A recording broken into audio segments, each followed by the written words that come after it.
Yeah, I want to bring in back Dr. Kwame Sarpong and stay with Mr. Kando.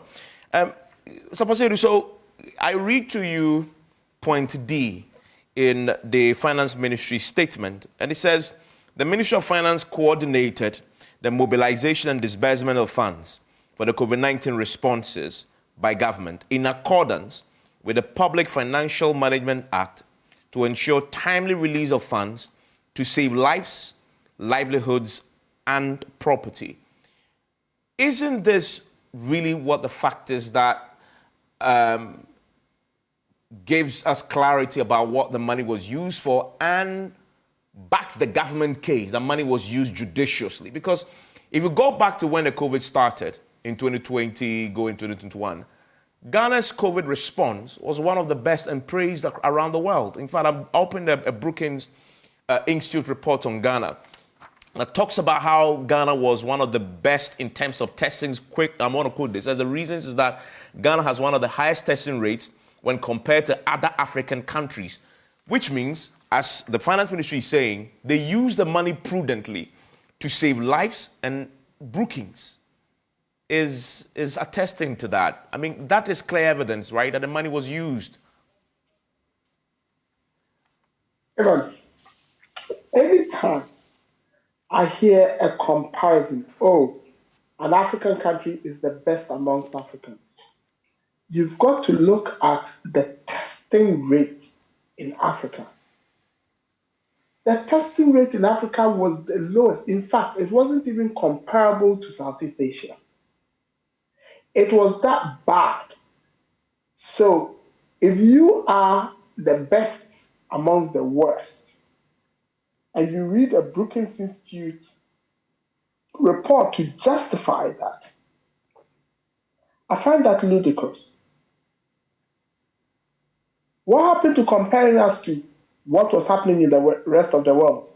Because this was a global pandemic. It wasn't an Africa pandemic. We're not talking about Ebola, are we? We are talking about a global pandemic where people were testing at scale. Why does Africa always want to be treated like paupers?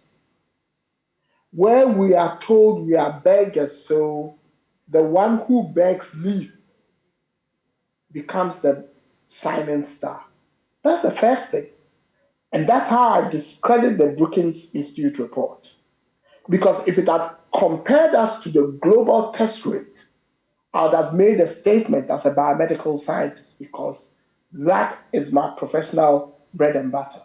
But I wouldn't, because it compared us to the worst, and I take exception to that. So that's the first thing. The second thing is, you are talking about the finance ministry saying, I spent the money because it was approved. I spent the money because it was an emergency. What happened to the word due diligence? Do we give people executive position simply to spend in an emergency? And look at it, Evans. You and I were parents. Our kids will fall ill.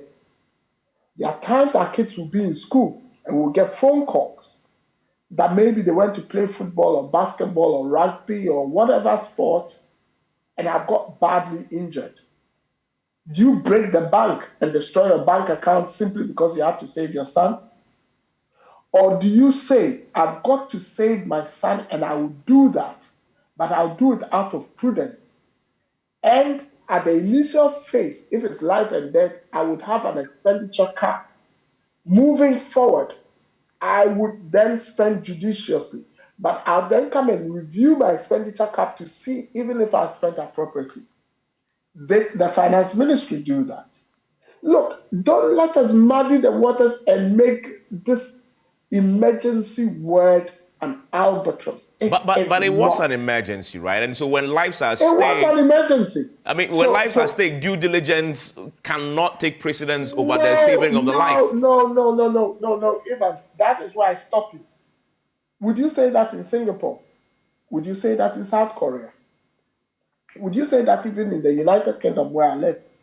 Where there have been audits of their COVID accounts, and where people are being held to account for inappropriate expenditure. Why should we make an exception for Ghana?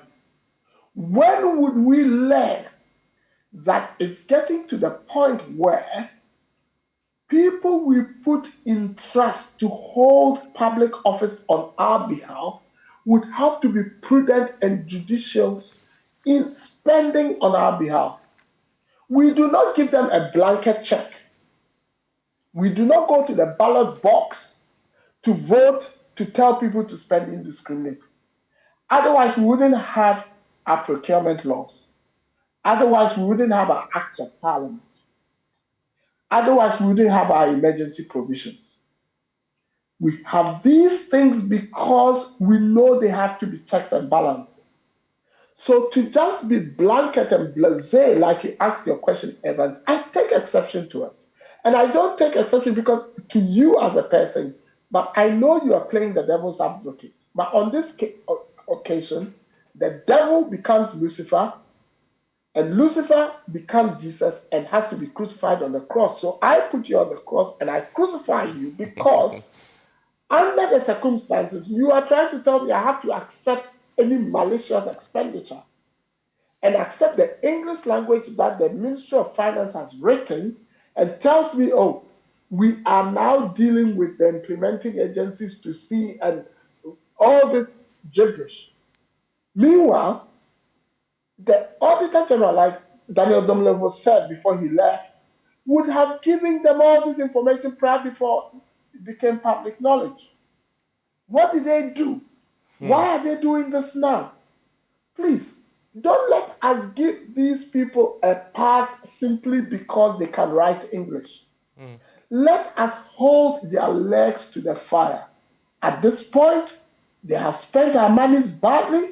They have sent us to the IMF. They've been irresponsible, and we need to call them out.